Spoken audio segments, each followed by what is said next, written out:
marnaba noloshaada inta aad nooshahay cidna ha ka baryin jacaylkiisa. qofka sida dhabtaa kuu jecel waa inuu jacaylkiisa kugu siiyaa gacmo furan.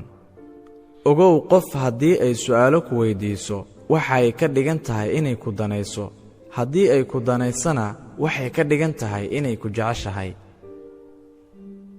ninku waxa uu jeclaadaa gabadha uu ixtiraamo aadna u qadariyo, laakiin gabdhuhu ma ixtiraamaan mana qadariyaan qofka aanay jeclayn.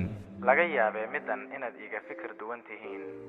dhibaatada jacaylka waxaa sabab u ah ninka oo doonaya inuu noqdo qofka ugu horreeya ee gala qalbiga gabadha, iyo gabadha oo doonaysa inay noqoto qofka ugu dambeeya ee gala qalbiga ninka. gabadhu haddii ay jacaylkeedii koowaad ama midkii ay si dhaba qof u jeclaatay ay ku fashilanto, nolosheeda inta hartay waxa ay ku noolaataa xasuusta jacaylkaas. laakiin ninku waxa uu ku fikiraa abuurista jacayl cusub. jacaylku waxa uu bogsiiyaa nabarro badan iyo xanuunno, laakiin ha u qaadan inuu dawo yahay, balse isaga ayaaba ah cudur wax kasta ka weyn oo ku ilowsiinaya xanuunnada kale.